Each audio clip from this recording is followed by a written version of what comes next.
Imagine standing on the edge of a platform so high it feels like you're peering down from the top of a skyscraper. Now, imagine leaping off, knowing you're about to hit the water at a speed that could shatter bones. Back in 1983, a handful of brave divers did just that, pushing themselves to the limits in a sport where one wrong move could be the last. This is the story of a high dive record that's never been broken, and maybe, just maybe, never will be. Think of it like this: it's the summer of 1983, and 6 fearless divers are standing 172 feet above a pool, their nerves buzzing. They're on a shaky, narrow platform that's as high as a 17-story building, and this isn't just any diving competition. These divers are moments away from making history, or possibly meeting disaster. From up there, the pool looks tiny, but they're not just leaping off a high board for kicks. Once they launch themselves into the air, they'll accelerate to a mind-bending 70 miles per hour before slamming into near-freezing water. Imagine hitting water at that speed. It's not much different than hitting concrete. Every single part of their dive, from the moment their feet leave the platform to the split second they break the surface, needs to be precise. Now, let's talk about the temperature. That water isn't your typical backyard pool. It's chilly enough to shock their bodies on impact, but that's just one of the risks. These guys have no protective gear, no helmets, no wetsuits, just a pair of Speedos and some tape around their knees for a little extra support. They're putting everything on the line, with only their skills and a bit of luck standing between them and serious injury.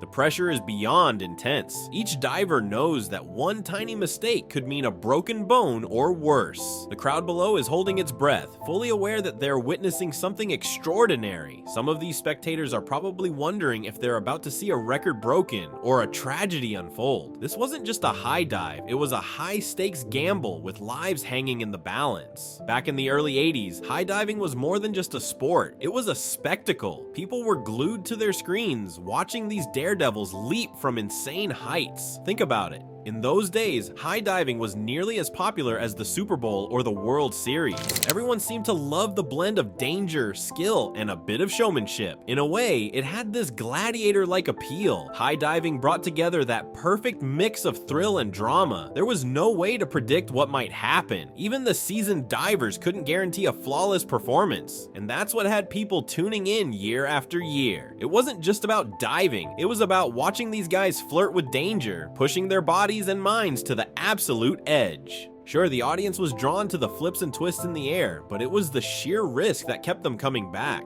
Unlike today, where we have extreme sports like base jumping or wingsuit flying, high diving was the ultimate adrenaline rush for spectators. It was like watching a car race, where you knew there could be a crash at any moment. You couldn't look away. These weren't your average swimming pool regulations. These were hardcore life or death rules. First up was the 180-degree turn. This meant the diver had to go headfirst at some point, with their head closer to the water than their feet. It's this element that made it a dive, not just a jump. Imagine being up there, knowing you had to flip around mid-air, aiming your head straight at the water below. It's nerve-wracking just thinking about it. Then there's the rule about leaving the pool unassisted. After they hit the water, they had to swim out on their own. If they needed help, the dive didn't count. You can see how this would add an extra layer of pressure. It wasn't enough just to survive the fall. They had to be in good enough shape to get out of the water under their own power. That's a tall order, considering they just hit the water at 70 miles per hour. Lastly, no protective gear. That's right, no helmets, no special suits, nothing but a pair of Speedos. In today's world where athletes have all kinds of equipment to keep them safe, it's almost unthinkable. But back then, these guys were all about raw courage and guts. They knew the risks and they accepted them. Following these classic rules wasn't just about proving their skill, it was about proving their toughness too. And that's probably why this record has held strong for all these years. Dana Kunze was no stranger to high diving when he stood atop the 172-foot platform that summer day in 1983. In fact, he was already well known in the diving world, with a reputation for pulling off seemingly impossible dives with ease. But this dive, this moment, would cement his place in history. As he prepared to dive, the crowd fell silent. Dana took a deep breath, steadied himself, and then, with the grace and precision of a true athlete, launched himself into the air. There was a moment where time seemed to stand stand still. The world watched as he twisted and flipped, his body contorting mid-air in ways that seemed to defy physics. He wasn't just falling, he was dancing with the wind, every movement calculated, every rotation precise. When he finally hit the water, it was like a whisper, clean, controlled, and perfect. For a moment, there was silence. Then the crowd erupted. People were on their feet, cheering and clapping, fully aware that they had just witnessed something incredible. Even the judges, who are usually stoic and reserved, couldn't help but be impressed. They didn't just give him a high score, they gave him the highest scores across the board. Dana's dive wasn't just about setting a new height record, it was about showing the world what true mastery looked like. He had taken a sport known for its danger and elevated it to an art form. People who saw that dive knew they had seen something iconic. Dana Kunze became a legend that day, not just for the height he dove from, but for the way he did it, with style, with skill, and with a confidence that left everyone in awe. As iconic as Dana's dive was, it also set a bar that would prove almost impossible to reach. In the years that followed, a few brave souls stepped up to the platform, hoping to break his record, but the price they paid was steep. First up was Randy Dickinson in 1985. Randy was a seasoned diver, and he came closer than anyone to surpassing Dana. He climbed to a height of 174 feet, just 2 feet higher than Dana's mark. Everything seemed perfect as he stood on that platform, but as he took the plunge, fate had other plans. He hit the water hard, and the impact shattered his femur. Randy's record-breaking attempt ended with him being carried away on a stretcher. He spent the next 9 months in a wheelchair, his dreams of breaking the record dashed. It was a harsh reminder of the risks involved and the razor-thin line between triumph and tragedy in this sport. Then there was Olivier Favre in 1987. He decided to go all out, attempting a double-back somersault from a height of 177 feet. But things went terribly wrong. As he flipped and rotated in the air, he misjudged his landing. He struck the water at an awkward angle, and the impact was brutal. Olivier broke his back, and safety divers had to pull him from the pool. It was a heart-wrenching sight. Here was a man who had risked it all, and instead of glory, he found himself facing a long road to recovery. Both Randy and Olivier knew the risks, yet they stepped up anyway. Driven by the dream of breaking that record, they paid a heavy price for their bravery. Their attempts showed just how unforgiving this sport could be, especially when you're chasing a legend like Dana Kunze. They might not have succeeded in setting a new record, but their stories are a testament to the courage and determination it takes to even attempt something so daring. In 2015, Lazaro made headlines when he completed a 192-foot dive, officially making it the highest dive ever recorded. But here's the catch. While his dive was certainly impressive, it didn't follow the classic rules that made Dana Kunze's 1983 dive so legendary.